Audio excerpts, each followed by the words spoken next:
In this tutorial, we are going to make some coffee beans in Blender and we are going to make it very fast. So let's start making this.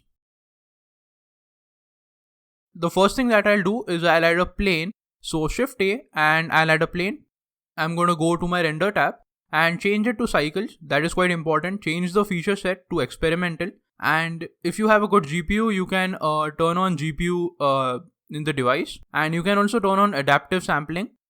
Now here I'm just positioning the camera. So turn your lock camera to view and you can pan, zoom and rotate your camera.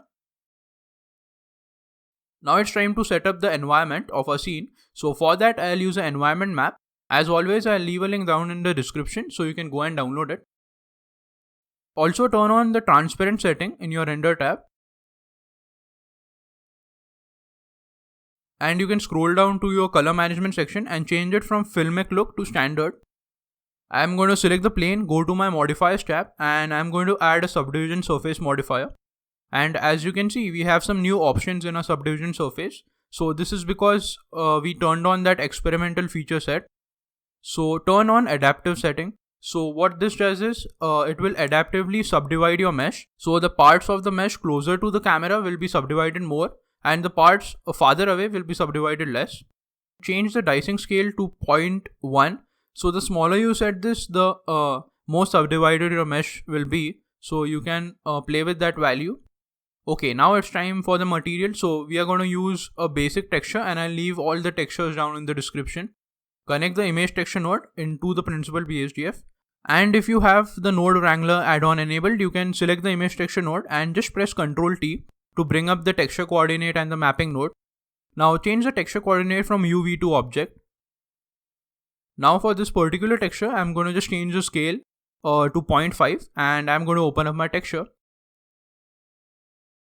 So as you can see, it is just a basic color map.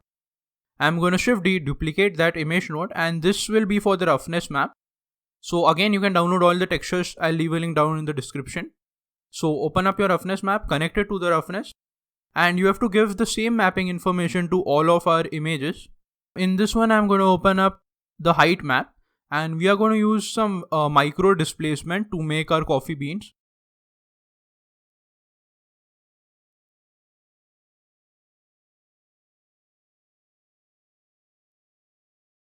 Shift A, search for a displacement node. Connect the height color into the height of the displacement and the displacement value into the displacement of the material output. Also, you need to change the color space of this height map from sRGB to non-color, and as you can see, nothing happens, and this is because you need to turn on one more setting. So go to your materials tab and under the settings tab in the displacement section, you need to turn it from bump to displacement and bump. And as you can see, the moment you do that, our mesh is modified. So we have that displacement. Now it doesn't look quite good. So you can change the settings in the displacement node.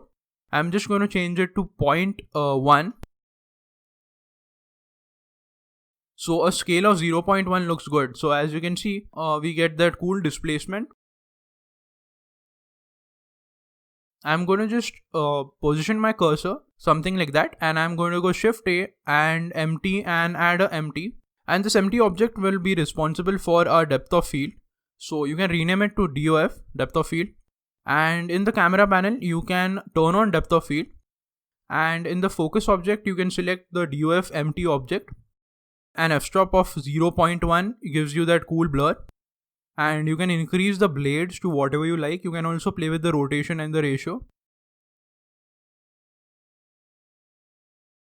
So this was a very easy beginner tutorial on how to make coffee beans using micro displacement. So if you like this tutorial, leave a like down below, it helps a lot. And also subscribe to the channel for more tutorials like this. And I'll see you in the next video.